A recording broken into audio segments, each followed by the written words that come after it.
Hello everyone. We plus you classes में आप सभी का स्वागत है। आज हमारी pre Y Q M C Q super 30 series का डे 20 है। तो चलिए आज का हमारा पहला क्वेश्चन देखते हैं। तो आज का हमारा पहला क्वेश्चन है बच्चों, कंचनजंगा राष्ट्रीय उद्यान, जिसे कंचनजंगा बायोस्फीयर भी अभ्यारण्य भी कहा जाता है, वह स्थित है। तो वो कहाँ स्थित है बच्चों? तो वह स्थित है सिक्किम में। और इसकी स्थापना कब हुई थी बच्चों? इसे कब स्थापित किया गया था? इसे स्थापित किया गया था 1977 में। तो हमारा बी आंसर जो है राइट हो जाएगा। नेक्स्ट क्वेश्चन, किस पंचवर्षीय योजना के बाद अनवर्त योजना रोलिंग प्लान को लागू किया गया था? तो जो पांचवी पंचवर्षीय योजना थी बच्चों, जो कि 1977 से 78 में जनता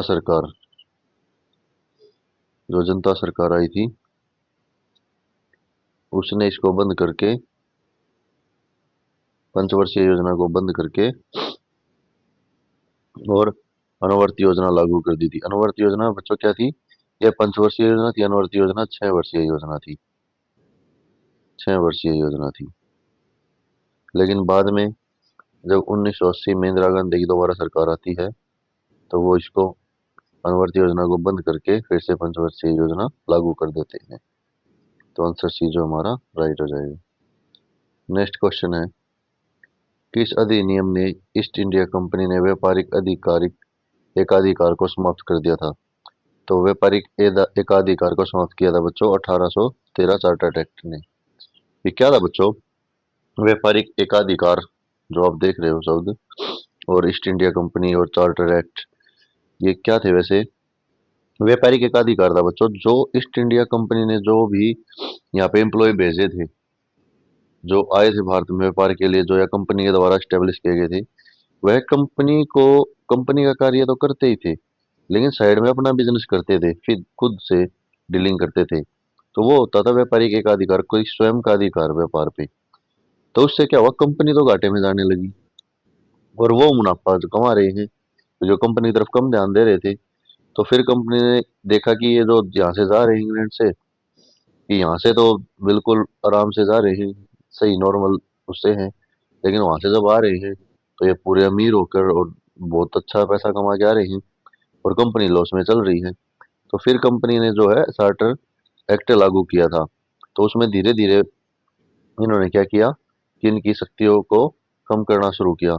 तो जो 1813 में चार्टर एक्ट आया था, उसमें व्यापारिक एकाधिकार को खत्म किया, लेकिन पूर्णतः खत्म नहीं किया, ताकि कोई विद्रोह ना हो ज्यादा कर्मचारियों का आपस में ही, या कोई जाए ही ना भारत में। तो इन्होंने क्या किया, जो चीन के साथ जो चाय का व्यापार था अपना, वो उस पर पाबंदी नहीं लगाई। चीन और चाय, उस पर पाबंदी नहीं लगाई, वो भी चालू रखा कि आप चाय का व्यापार कर सकते हैं। लेकिन जो चार्टर एक्ट हमारा 1833 में आया, उस पे पूर्णतः इनको हर तरह के व्यापार से पाबंदी लगा दी। और इनमें इन्होंने एक और शोषण ओ ऐड की स्टेटमेंट की, जो भी ईस्ट इंडिया कंपनी का एम्प्लॉय होगा, उसे हम हमारे यहाँ इंग्लैंड से या हमारी करेंसी में तनख्वाह नहीं देंगे।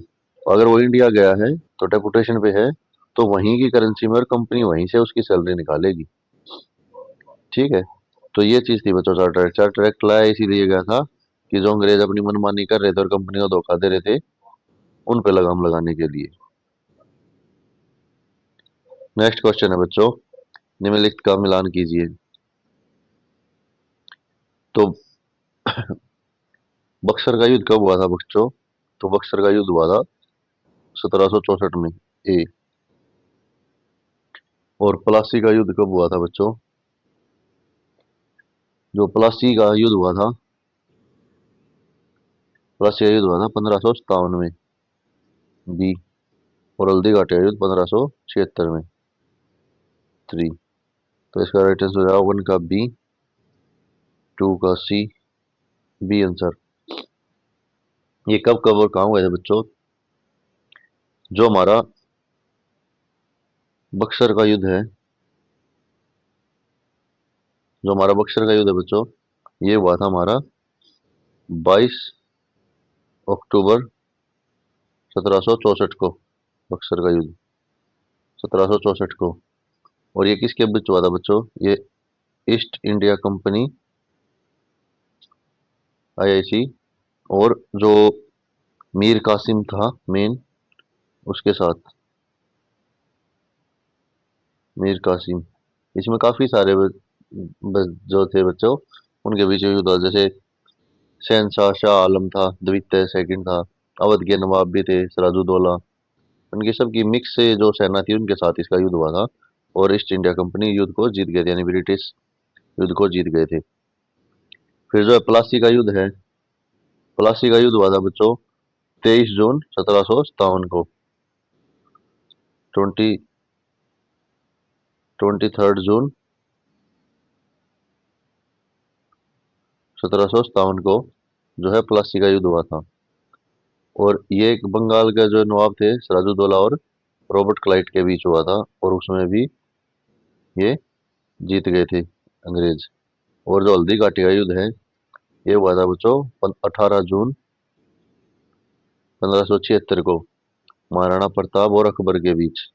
और इसमें अकबर विजयी रहा। नेक्स्ट क्वेश्चन देखते हैं बच्चों।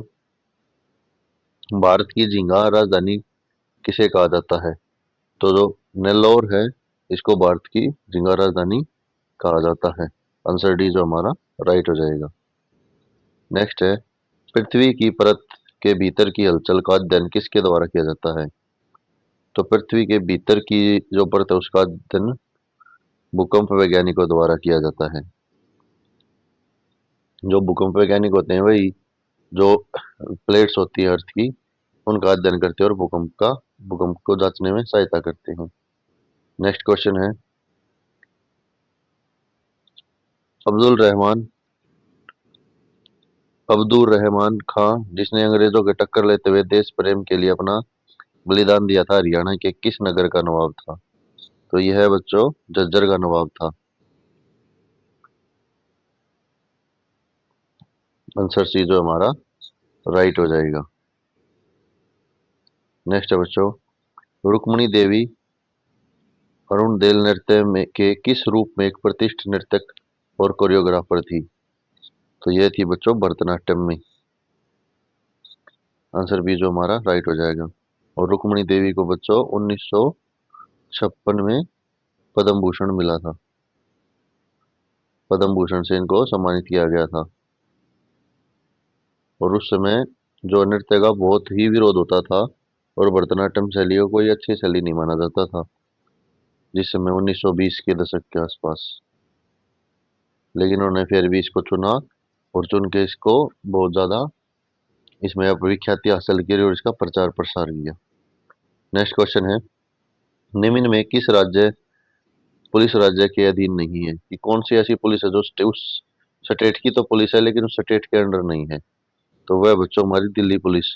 दिल्ली पुलिस जो है वो राज्य सरकार के अधीन नहीं है, सेंट्रल गवर्नमेंट के अधीन है। और यह कब स्थापित हुई थी बच्चों? यानी दिल्ली पुलिस का स्थापना दिवस है 10 फरवरी 1948। तो 10 फरवरी 1948 को दिल्ली पुलिस की स्थापना की गई थी। और यह राज्य की पुलिस होकर राज्य के अधीन नहीं, सेंटर की पुलिस है। नेक्स्ट क्वेश्चन है, सिटीजन एंड सोसाइटी नामक किताब के लेखक कौन है? तो सिटीजन और सोसाइटी पुस्तक लिखी थी बच्चों हामिद अंसारी जी ने। तो मोहम्मद हामिद अंसारी जी कौन थे? हमारे पूर्व उपराष्ट्रपति रहे हैं भारत के।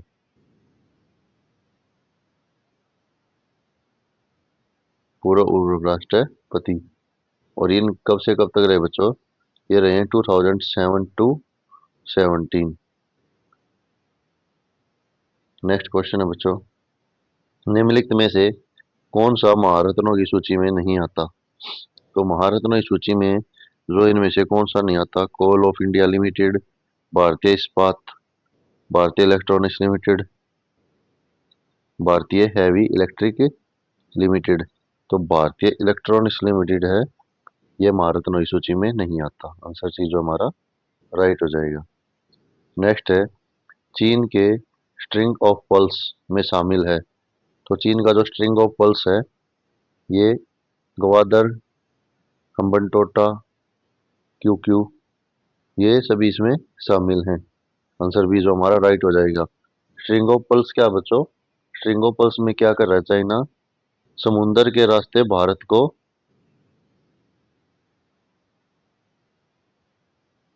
भारत को घेर रहा है।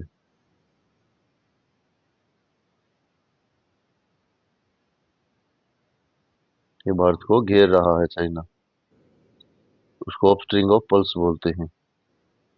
नेक्स्ट क्वेश्चन है, प्रदेश के किस नगर की स्थापना 14वीं शताब्दी में अंबा नामक राजपूत द्वारा की गई थी? तो जो अंबाला की स्थापना है बच्चों, वो अंबा नामक राजपूत के द्वारा की गई थी। नेक्स्ट क्वेश्चन है, प्रधानमंत्री उज्ज्वल योजना का मुख्य लक्ष्य क्या है? तो जो प्रधानमंत्री उज्ज्वल योजना है बच्चों, उसका मुख्य लक्ष्य है एलईडी बल्ब नहीं बच्चों, एलपीजी कनेक्शन प्रदान करना। और ये उज्ज्वल योजना कब लागू हुई थी? 1 मई 2016 को।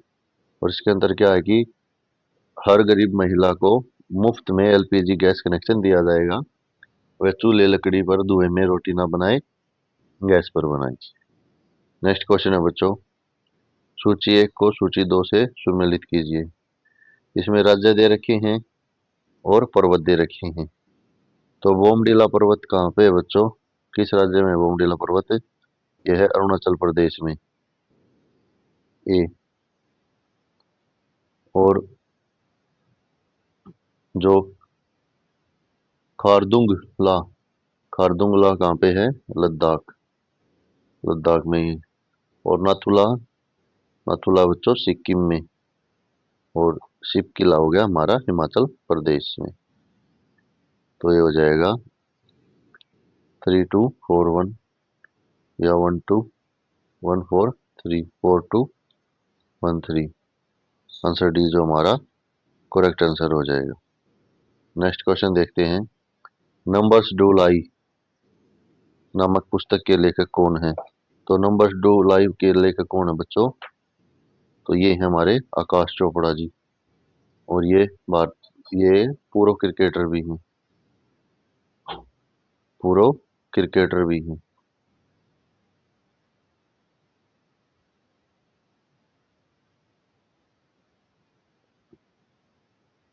नेक्स्ट क्वेश्चन है, जमे हुए भोजन की खोज किसने की थी? तो जो जमा हुआ भोजन है, इसकी खोज की थी बच्चों क्लारेंस बर्डसेस, बर्डसेस ने, बर्डसे ने। तो आंसर बी जो हमारा राइट हो जाएगा। नेक्स्ट है, सुभाष चंद्र बोस ने आजाद हिंद रेडियो कहाँ से शुरू किया था? तो नेताजी सुभाष चंद्र बोस जो थे, उन्होंने एक रेडियो की सेवा प्रारंभ की थी, जो भारत की स्वतंत्रता की आज़ादी की भारत के लिए प्रचार प्रसार करने की। तो ये की थी बच्चों उन्होंने जर्मनी से। और ये कब की थी? वर्ष 1942 में। स्वतंत्रता के लिए जो नेतृत्व कर रहे थे, उसे लड़ने के लिए उनका प्रचार प्रसार जो था, वो उन्होंने रेडियो के माध्यम से शुरू किया था, एक अपना चैनल बनाकर। और यह जो रेडियो था बच्चों, रेडियो स्टेशन में इंग्लिश, हिंदी, तमिल, बंगाली, मराठी, पंजाबी, उर्दू सभी का जो साप्ताहिक समाचार था, उसको प्रसार करते थे। यानी तकरीबन जितनी भारत में उस समय मुख्यतः भाषाएं बोली जाती थी, लैंग्वेज थी, उन सभी में इसमें प्रचार प्रसार होता था। नेक्स्ट क्वेश्चन है बच्चों, सौर सुजला योजना लागू करने वाला पहला राज्य। तो सौर सुजला योजना लागू करने वाला पहला राज्य है बच्चों, वो हमारा छत्तीसगढ़। और छत्तीसगढ़ में भी रायपुर से, रायपुर से। और ये सौर सुजला योजना क्या होती है बच्चों? क्या है इसके अंतर्गत? जो किस खेतों में किसानों को पानी सिंचाई के लिए जो पंप मोटर होती है, वो सौर ऊर्जा से चले, तो उनको कम लागत में सौर ऊर्जा के सोलर पंप मुहैया करवाना, यानी सब्सिडी पर देना। तो इसका कब हुआ था बच्चों उद्घाटन? ये हुआ था 1 नवंबर 2016 से ये योजना लागू हो गई थी, छत्तीसगढ़ रायपुर से। और ये प्रधानमंत्री नरेंद्र मोदी द्वारा की गई थी। नेक्स्ट क्वेश्चन है, निम्नलिखित में से कौन सा युग्म सही नहीं है? तो इनमें से कौन सा युग्म जो बच्चों सही नहीं है? हाइग्रोमीटर वायुमंडल वाष्प का ठीक है बच्चों। एनीमोमीटर वायु गति, स्पिगोमीटर भूकंप। जो लेक्टोमीटर है बच्चों, वो तरल वशिष्ठ का घनत्व नहीं देखता, वो है दूध की गुणवत्ता देखता है कि दूध में फैट की मात्रा को देखा जाता है लेक्टोमीटर से। और तरल की अधिष्ठा देता है हाइड्रोमीटर।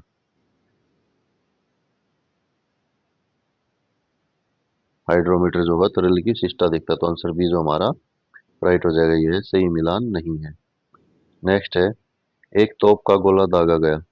इस गोले की गति का एक उदाहरण है। जो गोला गया है बच्चों, तो कौन सी गति का उदाहरण है? तो वह प्रत्यक्ष गति का उदाहरण है। आंसर बी जो हमारा राइट हो जाएगा।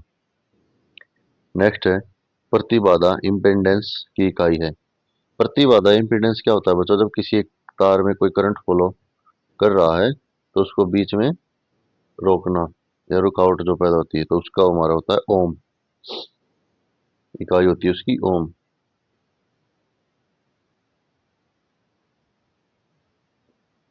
मान लीजिए किसी सर्किट में कोई करंट फॉलो कर रहा है, तो इसको बीच में जो धारा के विरुद्ध बहता है उसको ओम, उसको नापते हैं। प्रतिबाधा उसको बोलते हैं। प्लास्टर ऑफ पेरिस किससे बनता है बच्चों? पीओपी। प्लास्टर ऑफ पेरिस बनता है जिप्सम से। और इसको कम से कम भी क्या करते हैं हम, कैल्शियम और जिप्सम को 140 से 180 डिग्री तक सेल्सियस तक बॉयल करते, गर्म करते हैं, जिससे कि एक फिर महीन पाउडर तैयार कर लेते हैं और उसको हम टूटी हुई हड्डियों को जोड़ने के लिए प्लास्टर के रूप में प्रयोग करते हैं। नेक्स्ट क्वेश्चन है, जब एक कटल फिश को एक मोलस्क के रूप में वर्णित किया जाता है, तब यह वर्गीकरण के किस स्तर पर स्थिर होता है? तो यह बच्चों किस स्तर पर स्थित होता है? यह होता है संघ के स्तर पर। ये क्या है बच्चों? यह जो कैलोरस था ना, Carolus, Carolus Linnean Linnaeus, Carolus Linnaeus जो था, उसने इसको आधुनिक वर्गीकरण का पिता कहा जाता है, वर्गीकरण का। तो इसने वर्गों को 6 इकाइयों में बांटा था। जाति, वंश, वंश, कुल, गुण, वर्ग और संघ। तो जो संघ है, संघ को जो कटल फिश है वो संघ में आता है।